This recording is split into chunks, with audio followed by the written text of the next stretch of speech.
It's that time of year again when we want to hear tales about ghosts, demons, and mythical monsters. And what better era was there for stories of these supernatural and fabulous occurrences than the Middle Ages? A period in European history that was thick with superstition and when religion commanded everything. A time when the Christian church decided to place All Souls Day right in the middle of what Celtic Pagans call Samhain. The point of the year where summer light turns into winter darkness and life becomes death. Welcome to Medieval Madness.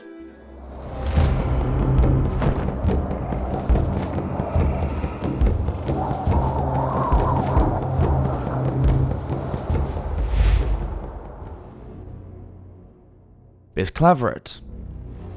A nobleman lived in Brittany, France. He was a brave and handsome knight, an honourable man, the favourite of his king, and admired by everyone around. He married a beautiful noblewoman and the couple were deeply in love. But she worried about her husband because he would stay away from the family home every week for 3 full days. During these times, no one knew where he went, so when he returned one day in great spirits, she brought up the matter. "My sweet lord and love, I wish to ask you something, but I am afraid that you will become angry at my questioning," she said. Her husband wrapped her in his arms and kissed her gently, saying, "My sweet lady, there is no question you could ask that will anger me. If I know the answer, I will tell you." "I am glad to hear this," said his wife. "I am so frightened on the days that you are away. My heart aches because I am afraid of losing you. Please tell me where you are going and what it is that you do. I believe that you have another lover, and you are going to her behind my back." Her husband pleaded for her not to ask that question and begged for pity, because telling her the truth would cause not only the loss of her love, but also the loss of his own life. But the lady continued to harass her husband, questioning him in such a way that he eventually told her the truth. "When I leave here, I go off to the forest to become a werewolf. I become Bisclavret and travel deep into the forest to feed off whatever prey I can find." When he told her the story, she asked what happened to his clothing when he changed into a werewolf. He replied that he took all of his clothing off and went around naked as Bisclavret. Then his wife asked where he left his clothing, and the knight replied that he couldn't tell her that, because if he ever lost the clothes, then he would have to stay forever in the form of Bisclavret. But she kept on at him until he finally gave in and told her, "I leave my clothing on the edge of the forest. There is an old chapel, and there beneath a large boulder I leave them until I can retrieve them and return home to you." Now the lady began to fear her husband, and she plotted ways in which she could leave him. She had a former suitor who was still in love with her, and she sent a message to him which said, "I will no longer refuse your advances. I will pledge my body to you and become your mistress." She told him everything about her husband and where his clothing could be found. So Bisclavret was betrayed by his wife and unable to return to his human form. Everyone believed that the knight had left forever. A search was called at first, but after a long time he was thought dead and the lady married her new ardent knight. After a year, the king was hunting when his pack caught the scent of Bisclavret in the forest. When the hunt tracked and cornered him, he was about to be killed when the werewolf saw the king and came forward begging him for mercy. He even kissed the king's feet. The king took Bisclavret to his castle, and under his protection, the wolfman became his favourite, and he was accepted and loved by the other knights. The king held a feast, and the knight who had married Bisclavret's wife was invited. On seeing him, Bisclavret attacked the nobleman. On seeing his wife, he lunged forward and bit off her nose. Because the werewolf was so well loved and never violent, the king realised that it must have some grievance against the couple. The lady was tortured and admitted how she had betrayed her husband and stolen his clothes. The king ordered her to bring them, and Bisclavret was transformed back into his human shape. His former wife and her lover were banished, and although she gave birth to many children after, the girls were all born without noses. The Succubus. The word first appeared in medieval English in the late 14th century and means to lie beneath. This refers to the sexual position of the sleeper because the succubi is a sleep demon that comes to seduce men in their dreams. The she-demon takes the form of a beautiful young woman, but on closer inspection she is hideous and deformed. The succubi couldn't walk upright and instead had to crawl along the floor. They were often talked about by medieval Christian theologians because, according to belief, succubus are descended from Lilith, who was the first wife of Adam, the Adam from the Bible who was expelled from the Garden of Eden with Eve.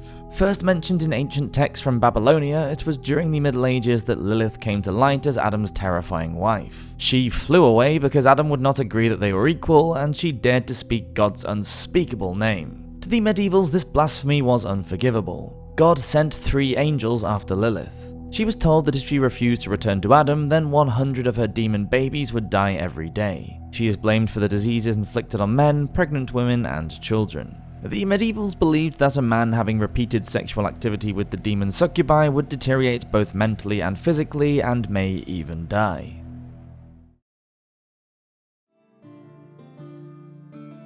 The Demon's Castle. High in the mountains of Girona, Catalonia, there was a bottomless lake of black water and a palace with gates that were forever closed. Inside the palace lived invisible demons. Not far from there lived a farmer who was weary with his daughter's never-ending crying. One day he was so exasperated by it that he wished the devil would take her away.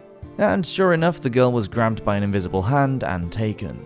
7 years later, a traveller was passing by the mountain when he heard another man complaining loudly that he had been in the clutches of the mountain demons for many years. The man admitted that he had blasphemed, and now the demons rode around on his back every day as though he was a chariot. He said one of his neighbours had his child taken away, but that the demons were now tired of the child and would give it back if the man went up the mountain to take her home. The traveller, knowing about the farmer and how he had suffered the same trouble, went back and told him. So the farmer climbed the mountain and ran towards the lake, calling to the demons to give his daughter back.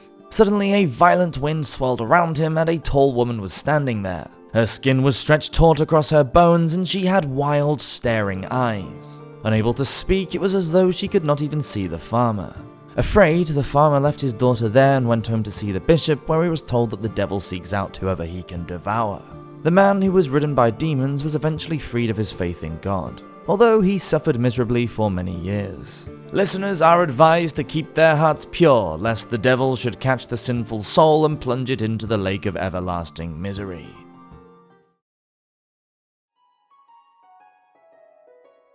The Linton Worm. The monsters lived in a hollow on the side of Linton Hill in a place known as the Worm's Den in Roxburghshire on the border between Scotland and England. The worm came out from its lair at dawn and dusk to devastate the countryside. Eating crops, cattle, and people, it was said to be over 10 feet wide with razor-sharp fangs and was capable of devouring a flock of sheep in one sitting. Soon, a man named John de Somerville, the Laird of Laverston and a man of immense courage, heard about the great monstrous worm and travelled to the nearby village of Jedburgh. There he heard tales of the monster from the locals and observed the monster from afar to find its weakness. Somerville then had the blacksmith forge an iron spear with a wheel at the tip that was capable of holding burning peat. At sunrise, Somerville rode to Linton Hill carrying his burning lance. As the worm came from its lair and opened its huge maw, Somerville plunged the burning weapon down its throat. The monster slithered back into its hole and died there, writhing in agony. The area became known as Wormington, and Somerville was knighted and made Royal Falconer and 1st Baron of Linton. Black Meg. Meg was a beautiful young girl who lived near Cramwell in the county of Lincolnshire, England. Meg fell deeply in love with a farmer, but he deserted her and ran off to become a soldier. Heartbroken, Meg was soon seen in the company of a dark, mysterious stranger who seemed to appear from nowhere. She fell under his spell and sold her soul to the devil. Meg became a powerful witch, and filled with hatred, she inflicted pain and suffering on all those around her.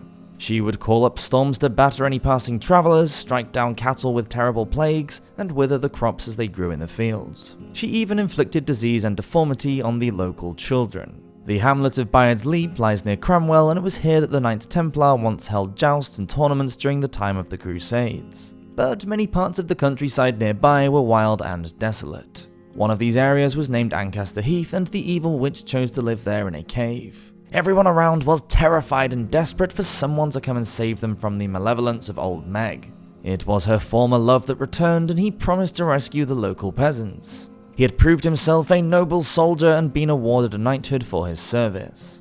Now he returned victorious on his trusty steed Bayard. The pair had been through many battles together, but now the mare was old and blind. Nevertheless, the knight rode his faithful horse up to the witch's lair. As they arrived at the mouth of the cave, Bayard seemed to take on a whole new lease of life. On seeing the knight, old Meg let out a blood-curdling scream and rushed out of her hole, spitting fire into his face. The knight slashed at her with his sword. Shrieking, Meg leapt in pain and dug her razor-sharp claws into Bayard's rump. The blind horse jumped high into the air and landed on the witch, crushing her to death. Old Meg was buried at the crossroads with a stake driven through her heart, so that her spirit would not be able to rise and haunt the villagers. The place where Bayard landed can still be seen, his 4 hoofprints marked in the limestone. Thank you so much for watching this video. Please do subscribe if you enjoy the content, and I hope you're having a wonderfully spooky October. See you next week for another video. Cheers!